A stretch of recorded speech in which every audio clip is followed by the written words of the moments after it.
அனைவருக்கும் வணக்கம். Welcome to Prahlad news. நான் உங்கள் பிரவீன்குமார். டுடே நம்ம என்ன பார்க்க போகிறோம்னு சொல்லிட்டு பார்த்தீங்கன்னா ஜனவரி 1க்கான கரண்ட் அஃபேர்ஸ் நம்ம பார்க்க போகிறோம். ஸோ ஃப்ரெண்ட்ஸ், ஒரே ஒரு ரெக்வஸ்ட் என்ன அப்படின்னு சொல்லிட்டு பார்த்தீங்கன்னா, நானே எல்லாத்துக்கும் GS and current affairs Tamils and சில பிளான்ஸ்லாம் போட்டுட்டு எடுத்துகிட்ருக்கேன். ஸோ வேலைக்கு போய்ட்டு இது பண்ணுறதால என்ன ஆகுதுன்னு சொல்லிட்டு பார்த்தீங்கன்னா உங்களுக்கு டைப் பண்ணி நோட்ஸ் கொடுக்க முடியல. ஸோ அதனால் கொஞ்சம் அட்ஜஸ்ட் பண்ணி கரண்ட் அஃபேர்ஸ் இனிமேல் நான் மைண்ட் மேப் மெத்தடில் தான் உங்களுக்கு ஜிஎஸ் கிளாஸஸ் எடுக்க போகிறேன். ஸோ அதனால் கொஞ்சம் அட்ஜஸ்ட் பண்ணி ஃபுல்லாக லென்த்தாக பாருங்கள். லென்த்தாக ரொம்ப வீடியோ போகும். ஸோ ரொம்ப டெப்த்தாகவும் எடுக்கிற மாதிரி இருக்கும். ஸோ அதனால் கொஞ்சம் அட்ஜஸ்ட் பண்ணி இந்த வீடியோ பாருங்கள். இந்த பிளான் இந்த நடத்துறது எப்படி இருக்குன்னு பாருங்கள். உங்களுக்கு எதனா ஒரு மாற்றம் தேவைப்பட்டுதா அதனால நீங்கள் கமெண்ட்டில் பதிவு பண்ணலாம். ஓகே சரி, ஓகே. இன்றைக்கி கரண்ட் அஃபேர்ஸ் என்ன அப்படின்னு சொல்லிட்டு பார்த்தீங்கன்னா, ஜனவரி 1க்கான இது என்ன அப்படின்னு சொல்லிட்டு பார்த்தீங்கன்னா, திருவள்ளுவர் சிலை என்ன பண்ணியிருக்காங்கன்னு சொல்லிட்டு பார்த்தீங்கன்னா, ஜனவரி 1, 2000 அப்போ திரு கருணாநிதி இருக்கார் பார்த்தீங்களா.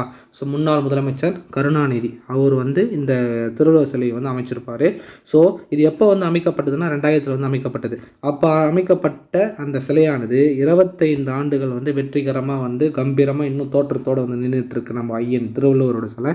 ஸோ அதை கொண்டாடும் விதமாக வெள்ளி விழா கொண்டாடப்பட்டது.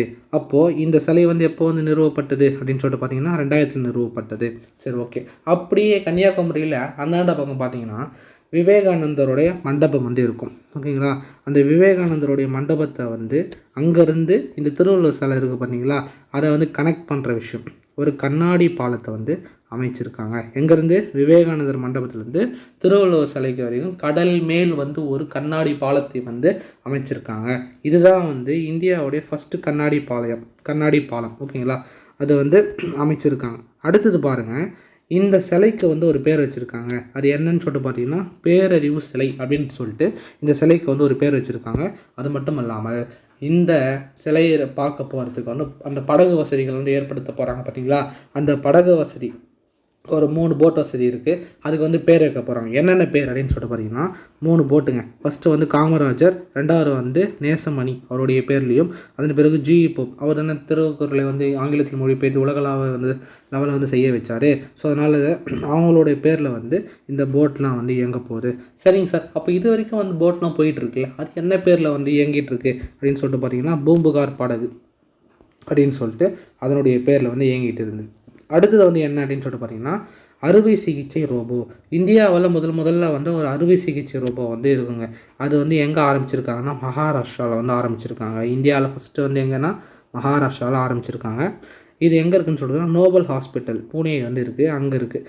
இந்த ஹாஸ்பிட்டல் இந்த எஸ்எஸ்சி மந்த்ரா அப்படின்றவர் அந்த ரோபோவோட பேர் எஸ்எஸ்சி மந்த்ரா. ஒரு 5 கை வச்ச மாதிரி இருக்கும். ஸோ அதுவே எல்லா ஆப்ரேஷனும் பண்ணிக்கிற மாதிரி இருக்கும். ஸோ இது அறுவை சிகிச்சை ரோபோ முதல்ல அங்கே கொண்டு வரப்பட்டது. அதன் பிறகு நம்ம இந்தியாவிலேயே பணக்கார முதல்வர்கள்லாம் யார் அப்படின்னு சொல்லிட்டு சர்ச் பண்ணிட்டு இருந்தாங்க. ஸோ அந்த அமைப்பில் ஃபஸ்ட்டு யார் அப்படின்னு சொல்லிட்டு பார்த்தீங்கன்னா ஆந்திர பிரதேசை சேர்ந்த சந்திரபாபு நாயுடு இருக்கார் பார்த்தீங்களா. அவர் தான் ஃபஸ்ட்டு பணக்காரர் இருக்கார். அவர் எந்த கட்சியை சேர்ந்தவர் அப்படின்னு சொல்லிட்டு பார்த்தீங்கன்னா தெலுங்கு தேசம் கட்சியில் இருக்கார். அவருடைய சின்னம் என்ன அப்படின்னு சொல்லிட்டு பார்த்தீங்கன்னா பைசைக்கிள் கீழே கொடுத்துருப்பேன். அடுத்தது 2வது பிளேஸில் யார் இருக்கான்னு சொல்லிட்டு பார்த்தீங்கன்னா பெமா காண்டு அப்படின்றவங்க அருணாச்சல பிரதேசத்தை சேர்ந்தவங்க. 3வது இடத்துல யார் இருக்காங்கன்னு சொல்லிட்டு சித்தாராமையா அப்படின்னு சொல்லிட்டு கர்நாடகாவை சேர்ந்த ஒருத்தர் இருக்காங்க. சரி, லாஸ்ட்டு அதாவது ரொம்ப ஏழ்மையான ஒரு முதல்வர் அப்படின்னு சொல்லிட்டு யார் இருக்கா அப்படின்னு சொல்லிட்டு பார்த்தீங்கன்னா மம்தா பானர்ஜி இருக்கார் பார்த்தீங்களா. அவங்க தான் இருக்காங்க. அந்த அம்மா தான் இருக்காங்க. எவ்வளோலாம் அவங்களுடைய சொத்து மதிப்புனா 15 லட்சம் தான் அவங்க கொடுத்து வச்சுருக்காங்க. ஓகேங்களா. அவங்க வங்கதேசம் இருக்குது பார்த்தீங்களா. ஸோ அந்த இடத்துல இது பண்ணிகிட்ருக்காங்க. ஸோ இது இந்தியாவில் பணக்கார முதல்வர். சரிங்க சார், அதாவது நம்ம தமிழ்நாட்டு முதல்வர் எந்த இடத்துல இருக்காருன்னு சொல்லிட்டு பார்த்தீங்கன்னா 14வது இடம் நினைக்கிறேன். அவருடைய சொத்து மதிப்பு பார்த்தீங்கன்னா 8 கோடி அப்படின்னு சொல்லிட்டு கொடுத்துருக்காரு. இதெல்லாம் நம்புகிற மாதிரியா இருக்குது அப்படின்னு சொல்லிட்டு இது கேட்க தோணும்.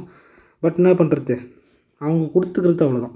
2வது 2025. இந்த 2025 முதல் வேல்ஸ் உச்சி மாநாடு எங்கே நடக்க போகுதுன்னு சொல்லிட்டு பார்த்தீங்கன்னா நம்மளுடைய இந்தியாவில் புதுடெல்லியில் நடக்க போகுது. இதை என்னென்னு சொல்லுவாங்கன்னா world audio visual entertainment summit அப்படின்னு சொல்லிட்டு சொல்லுவாங்க. சமிட்னாலே உச்சி மாநாடுன்னுவாங்க. இது எங்கே நடக்க போகுதுன்னு மட்டும் தெரிஞ்சுங்க. புதுடெல்லியில் நடக்க போகுது. அதன் பிறகு ஒரு முக்கியமான ஆள் யார், அபிஜித் பானர்ஜி அப்படின்றவர் ஒரு புக் எழுதியிருக்காரு. அவர் ஃபஸ்ட்டு யார் அப்படின்னு சொல்லிட்டு ஒரு பொருளாதார நிபுணர். ஓகேங்களா. அவர் யார், ஒரு பொருளாதார நிபுணர். எக்கனாமிக்ஸுக்காக 2019 நோபல் ப்ரைஸ் வந்து வாங்கியிருக்காரு. அவர் என்ன புக் எழுதியிருக்காரு அப்படின்னு சொல்லிட்டு பார்த்தீங்கன்னா, song on food economics and society அப்படின்னு சொல்லிட்டு ஒரு புக் எழுதிதான். ரொம்ப ரொம்ப இம்பார்ட்டன்ட். கண்டிப்பாக கேட்கறதுக்கான வாய்ப்புகள் அதிகமாக இருக்குது. எதில் எஸ்எஸ்சியில் கூட கேட்பாங்க, என்ன புக்ஸ் அண்ட் இதில் வந்து கேட்பாங்க. அடுத்து வந்து லாஸ்ட்டாக வந்து என்ன அப்படின்னு சொல்லிட்டு பார்த்தீங்கன்னா, நம்மளுடைய இன்றைய தினம் வந்து எது அப்படின்னு சொல்லிட்டு பார்த்தீங்கன்னா January 1. இந்த January 1 வந்து என்னன்னு சொல்லிட்டு பார்த்தீங்கன்னா உலகளாவிய குடும்ப தினம் அப்படின்னு சொல்லிட்டு கொண்டாடப்பட்டு வருகிறது. ஓகேங்களா? இதுதான் வந்து இன்னைக்கு உண்டான இம்பார்ட்டண்ட் கரண்ட் அஃபேர்ஸ். ஸோ இது உங்களுக்கு பிடிச்சதுனா லைக் பண்ணுங்கள், ஷேர் பண்ணுங்கள், சப்ஸ்கிரைப் பண்ணுங்கள். தினமும் வந்து நைட்டுக்குள்ளே இது இன்னைக்கு கொஞ்சம் லேட் ஆகிடுச்சு. ஸோ ஒரு 6 மணிக்குள்ளே வந்து உங்களுக்கு கரண்ட் அஃபேர் போகிறதுக்கு வந்து நான் ட்ரை பண்ணுறேன். Thank you all.